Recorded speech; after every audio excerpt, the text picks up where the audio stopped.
Hi, everybody. Welcome back to another edition of VCTV with your host, Kyle Ellicott. Today, we are going to be speaking about P2E, or play to earn, and the future of gaming and non-fungible tokens, or NFTs. And today, we're also joined by an outstanding guest, Tobias. Welcome. Before we get into Tobias's introduction, big thank you to the Token team, to Hasmik and Maria for making today's episode possible. With that, again, let's talk a little bit about play to earn as we do. Tobias, welcome. A little intro and background for everybody. Thank you so much. Great to be here. Thanks so much for having me. A quick background. I've been in the blockchain space now for a bit, and also the blockchain focused fund called Blockchain Founders Fund. We're an early stage investor from pre-seed up to pre-A. And we look very globally on different opportunities in the blockchain space. And of course, the whole gaming side, we've been involved for quite a bit since we're early investor in companies like Splinterlands, for example. We really like the concept of blockchain and gaming since 2.5 years, even though it wasn't that popular at that time. So I'm excited to have a chat about the topic today, and hopefully you'll share some interesting insights. Absolutely. So talk to us a little bit about the early days of blockchain gaming. You mentioned Splinter Cell and a few others that you were investors in. What drove you to invest in those companies at that time when, there's plenty happening in the gaming space, there's plenty happening in the esports space, but what was about this intersection of gaming, blockchain, and maybe the early versions of NFTs being involved? Yeah, absolutely. It's a fantastic question. And if you look at the early days of blockchain, everybody was more sort of thinking into the fintech direction, right? Blockchain made a lot of sense in the fintech space, supporting, the unbanked from that perspective, cutting out middlemen, bringing more transparency into that system, obviously reducing some of the red tape, and that was a very predominant use case, right? But in the gaming space, although it was always a very interesting, a very promising industry with billions of dollars worth of market, no one really thought too much about the blockchain space. Everyone thought basically that blockchain would find its mass adoption through banking, right, to fintech. But if you think about what blockchain and the whole then named play to earn and things like this kind of does, right? It builds a community, right? And it enables people to earn money, right?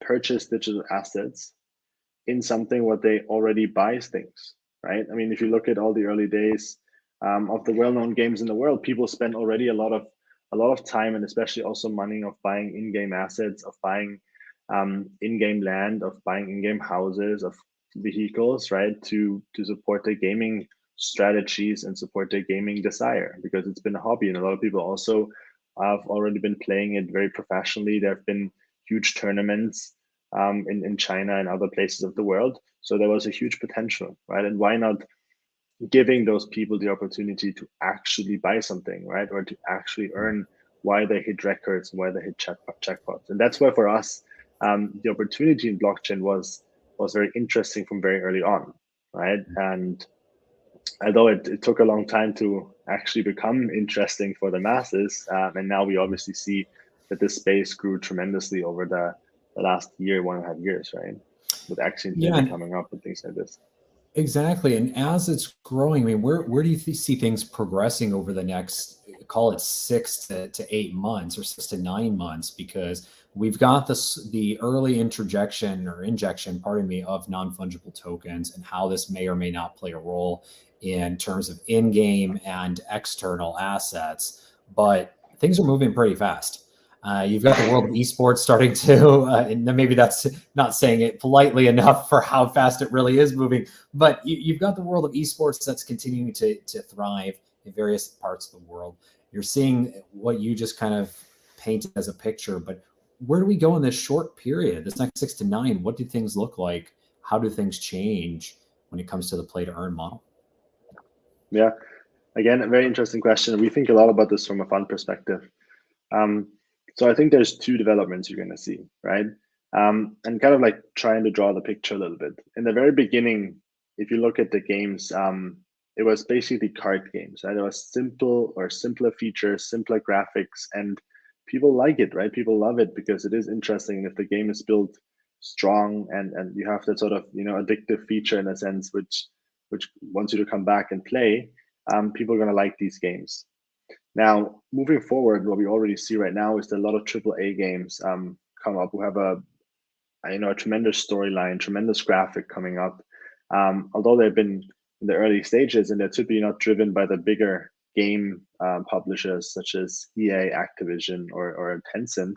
It's mostly startups who have very strong developers on their sides who have been previously working for bigger companies, and they bring together a team of blockchain people or crypto native people, right, who understand sort of the whole tokenomics, play to earn perspective. And then they bring together people who are really passionate about gaming. And in my opinion, what we see, let's say 6 to maybe a year moving forward, is that you have much more better and more sophisticated games coming into the space. And then they're going to take over and they're going to pull a lot of users over. And then what you're slowly going to see in the last month is that bigger conglomerates are going to come in the space and understand, I want to try out if that's really here to stay, if that's really something people actually want on a bigger scale, or if it's only the small crypto startups going to do that and it's anyway not going to last. And I think once the bigger gaming conglomerates take an eye on it and actually try to use it and try to implement it, then we will have a very, very sophisticated adoption, right? Because if you think about it, imagine if you play Tencent games, for example, right? And you play one game and you purchase your sword or like your card or anything which is kind of part of that game, and you own it, right? And you make some money of it. You can lend it within the game. You can sell it on secondary market, but you can also transfer it to games within the same ecosystem, right? So let's say Tencent publishes another game and you're able to take that asset with you to the second game. It will create tremendous switching costs, right? It's kind of like, I'm going to put it in very simple terms, kind of like what Apple is doing, right? If you want to not buy an iPhone anymore, you basically have to buy a new cable, a new thing, and there's so much you have to switch. And that's the same thing for the game, right? If you have to leave every asset behind because you cannot take it from an EA to an Activision game or from an Activision game to a Tencent game, then you're probably going to think twice if you actually want to switch the game, as long as obviously overall the game quality of that company doesn't deteriorate, right? And I think that's sort of the broader space where we're going, that games getting A, more sophisticated, and B, that bigger players going to come in because they see the value of it. Yeah. And so what should people be doing in terms of preparation, looking towards that next year out, whether they're investors looking to make a first investment or entrepreneurs looking to build in this space? Because everything's kind of open and on the table, but where should the focus be in your mind, the areas that really need the focus and the attention today? Yeah, I think what is important to understand, and I'm a big believer of that, is that play to earn not necessarily is going to make a good game, right? I mean, we as a fund also, we see so many games coming towards us, and it's very important for us to understand, okay, what you're building, right? Even if it would not have the play to earn feature, would it be sustainable, right? Would it be something I personally or my friends or anyone who is sort of in my network, would they like to do that, right? And you can see this with community. We can see this with the founder background. And in my opinion, if you want to build a long-term game, which will see a very big user appreciation and also hopefully a token appreciation, and then the whole tokenomics will work, is because the game is great, right? Because you're actually building something which is fun, where people want to spend time on, and they combine it because they have this additional benefit of making money while they're playing, which is fantastic in areas such as the Philippines, in Vietnam, where the general income is probably a little bit lower. On Splinterlands, for example, or even Axie Infinity, people make 2-3 times their normal income through playing that game, which is insane. From, think about it, you're leaving your job to actually play full time a blockchain game, right? Which is pretty awesome in my opinion. Yeah. But that will only sustain if you actually build an interesting game where people like, because otherwise you will only see the short drops. People will pull out because the game just gets boring, and then a little money won't help, right? So let's get a little controversial here. We've got a lot of blockchain networks out there. A lot of layer ones, a lot of side chains. We even get into a little bit of the protocol space when it comes to this. And we've seen Unity, we've seen Ubisoft, we've seen a lot of gaming companies kind of enter that space. When you think about the ecosystems where gaming or GameFi, so gaming with finance mechanisms or play to earn as well. When you think about those particular networks, where are your top three? Where do you see the most activity right now when it comes to blockchain gaming? I won't say number one, but where are the top three that you're seeing a lot of focus around blockchain gaming? I mean, I think, and I think that's important for us as a fund, right? I mean, we are completely sort of layer one agnostic, right? And I think it also makes sense because we have Splinterlands, Dogami, ASM, and potentially a couple of more we've just recently done, and they build on all sorts of chain, right? I think what is just very, very important is essentially that you, and like that's important, right? The more user you have, the more transaction you're gonna have, right? So you obviously want to have low transaction costs because otherwise it's going to be a bit of a challenge. Something like Ethereum, has obviously the scalability issue right now, so it might not be the best fit to go ahead and do it right now, right? Ethereum 2.0 might be a different story. But like, Solana, Hive, all these things are something we find interesting. And but for me, it's not necessarily like an argument to exclude a company just because it decided to build on some sort of layer one or some sort of side chain. As long as it still is able to sort of make these economics work, right, and not getting too destroyed by transaction fees, I think that's like the most important thing, right? So very, very much chain agnostic in a sense. And I think here is especially important, right? Because a game can only sustain if you have a tremendous amount of users, right? Who do a tremendous amount of things on your game, right? On Splinterlands, for example, don't quote me on the numbers, but I think we have 1 million rentals per day.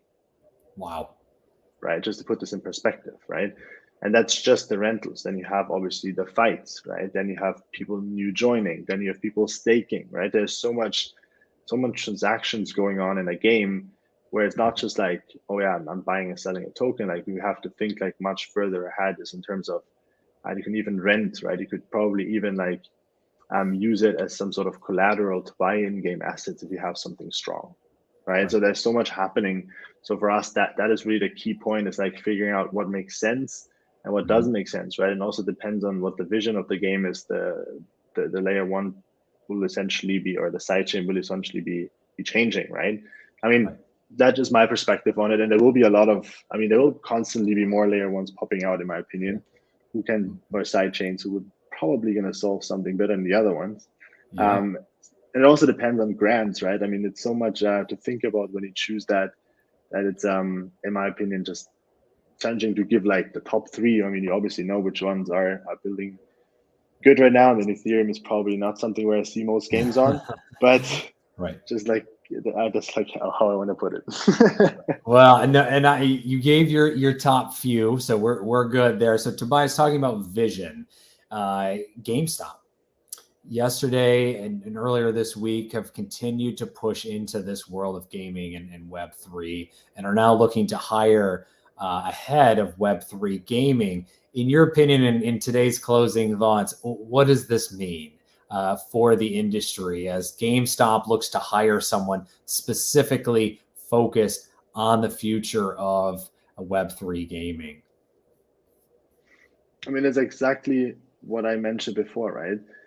Whoever, as a bigger traditional gaming company, let's put it like this, if whoever makes the first move and makes the first move successful, right, by looking what the market is doing, by understanding what needs to be done to make this work, by hiring good people who have experience in that space, or maybe even acquiring one of these startups in the blockchain gaming space, right? That might also be an interesting thought process that I will see this as like crucial, right? Because you're gonna take up a lot of first mover advantages from, first of all, acquiring users, right?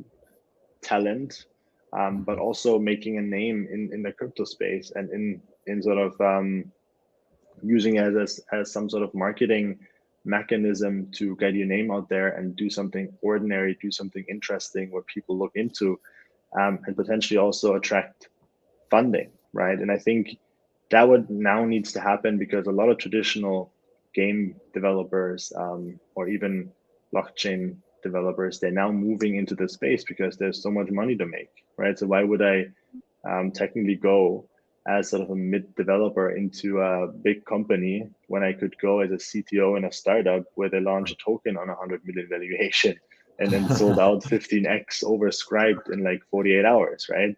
It's a perspective game. It's a perspective thing, and I understand. But again, it's about first move advantage. It's about understanding the market and doing something rational as a big company because you always have a branding and image and a consumer base you could potentially lose. So hiring good people, maybe acquiring a good player in the space, and sort of skimming the market is, I think, what's going to make the difference of who will get the first mover access and makes money and gets users in that particular space. I love it. Tobias, where can everyone find you to connect afterwards online as we come to close here today? Absolutely. Always happy to connect on LinkedIn. Just use my name as it's displayed here. Or on email, it's toby@blockchainff.com. Happy to reply. And if you're an interesting gaming company, always happy to have a look as well. Wonderful. Thank you so much, Tobias. To our audience, thank you so much for tuning in. Make sure you like, share, and subscribe on today's episode. If you haven't done so already, do reach out to Tobias, myself as well. We'd both love to hear from you. If you're building anything in these areas and other areas of Web3 as well, but please do add context where you heard us, where you met us, and what you would like to continue the conversation about. Big thank you to the Token team, to Hasmik and Maria for making today's episode possible. I'm your host, Kyle Ellicott. Until tomorrow, everyone have a wonderful day. Tobias, we'll talk to you soon. Thank you.